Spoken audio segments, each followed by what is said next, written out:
Sa care natin yung sinasabi nila. Masama ako. Lahat ng ginawa ko mali. Kung lahat ng ginawa ko mali, kadamay kayo. Kasama ko kayo gumawa nun eh. May sense? Naman. Bakit nung araw pumayag kayo?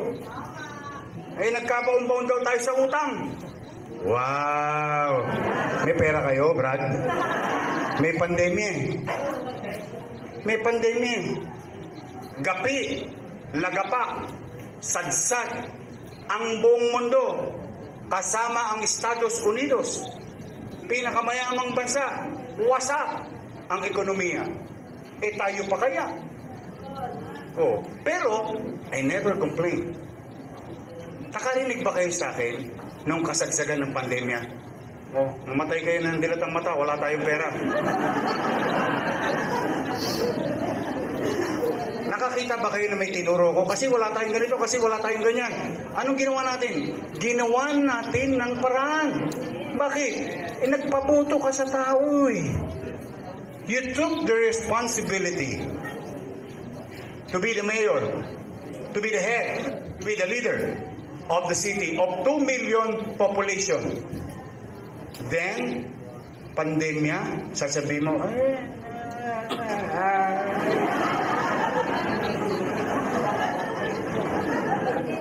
umaasa ang mutaw eh. Kaya ginawa ko ng paraan. Sino ayan, natanong ni Chi kanina, sino dito tatay na? Ano lang, huwag kayo mahiya.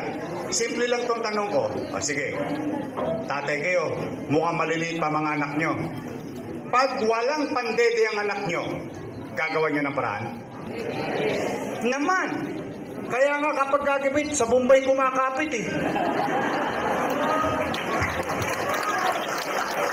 Tama ba? Iraraos mo, di ba? Itatawid mo. Gagawa mo ng paraan. Kapag walang makain ng pamilya mo, maghahagilap ka. Di ba? Ganun din ang pagiging ama ng Maynila. Ano naman ngayon? Ano naging buti? Awa ng Diyos. Noong sa Capital Report, di ba nagla-live ako lagi sa Facebook every Friday? Ano sabi ko? Batang Maynila, steady lang kayo. Magla-lockdown na. Alam ko, mahirapan tayo. Mawawala ng trabaho. Pag walang trabaho, walang pitsa. Pag walang pitsa, walang chicha. Totoo naman, magugutom lahat. Huwag kayong mag-alala. Walang magugutom sa lungsod ng Maynila. Nangyari. Kaya nga tayo kinaingitan sa buong Pilipinas eh. Dito, every month may food packs. Hindi pa nga nauubos yung isa, dumarating na naman yung isa eh. Kaya nga iba, binibenta na sa online eh.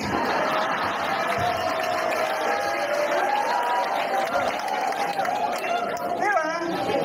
Nakatawid tayo. Nakaraos tayo. Walang nagutom. Nakapagpatayo pa tayo lahat ng pangarap natin sa lungsod. Habang nangyayari ang pandemya, hindi tayo nagpalito sa direksyon at pangarap natin para sa lungsod. Tayo may pinakamaraming bakunahan, 1 to sawa. Mamimili ka na nga ng oras eh.